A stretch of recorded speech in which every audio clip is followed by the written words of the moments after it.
don't need to tell you quite what disruptive times in which we live. Brexit, political uncertainty, you name it. And one of the people whose task it is to understand all of this and try to translate it for us is people like Francis Haque, who's the chief economist at Santander Bank. Francis, I hope I got that right when I said unparalleled disruption and uncertainty, but it feels like it, doesn't it? It certainly does, and it makes my job quite hard in terms of trying to understand what the forecast should be going forward for the bank, for planning purposes, or for anybody else trying to decide what's going to happen in the next month, let alone the next 12 months. Let's look at what I understand to be something of a global slowdown. Yep. And manufacturing's role in that. Can you explain that?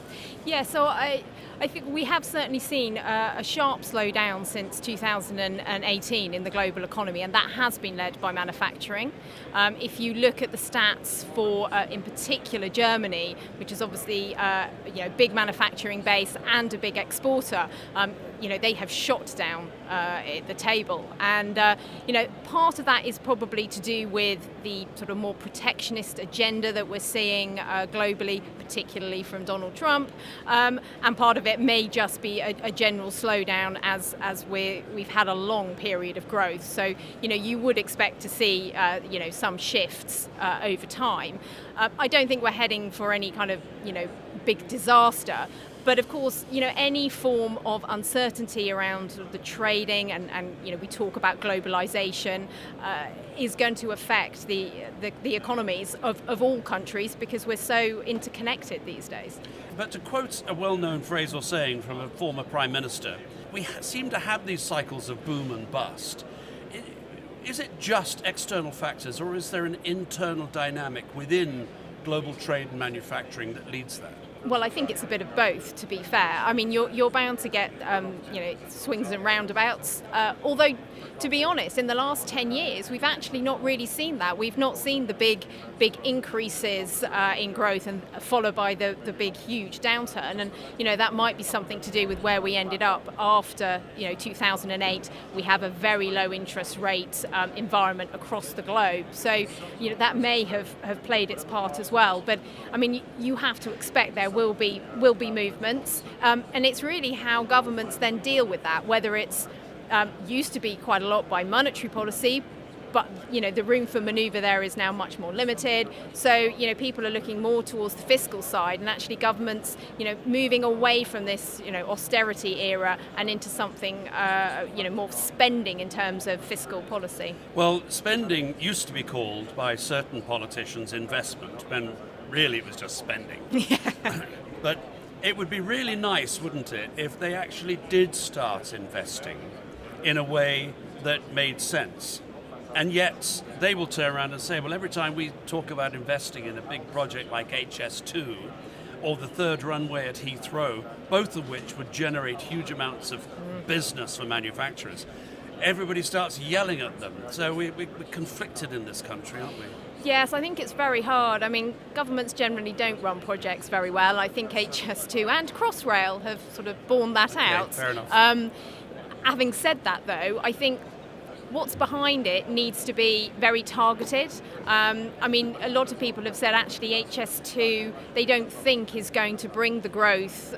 They'd have rather had more interconnectedness from a regional perspective. And perhaps I'm just talking to somebody today who took 3 hours to get from Leeds to Liverpool. That is and that's senseless. Ridiculous. Absolutely. Senseless. And you think, well, actually, perhaps you should. It's how you focus that money. And investment spending. It isn't just about the infrastructure. It's also about the sort of social infrastructure as well.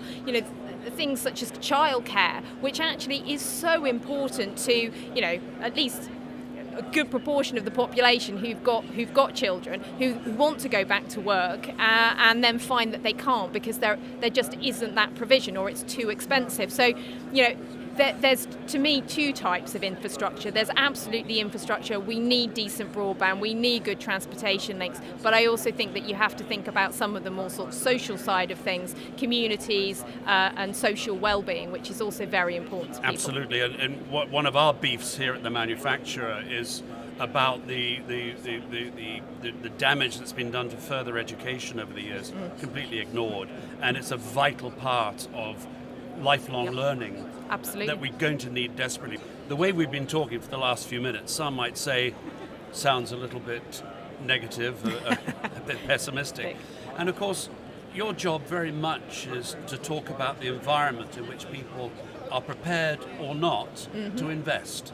Because reinvestment of profits into businesses, into new equipment, into teaching, learning, all of these things is vital to keeping our sector going. Absolutely, and we've seen negative investment for the whole of 2018 and for most of 2019 in terms of businesses. What does negative investment actually mean? So it means, well, people just aren't. They're holding back, and so obviously when we talk about negative investment, it's usually in comparison to a previous year. So you're having quarterly growth change. So people aren't investing, and we know that businesses need certainty, which we don't have at the moment, and that's not just in the UK. Actually, it's a global problem, but it's particularly exacerbated here because of Brexit.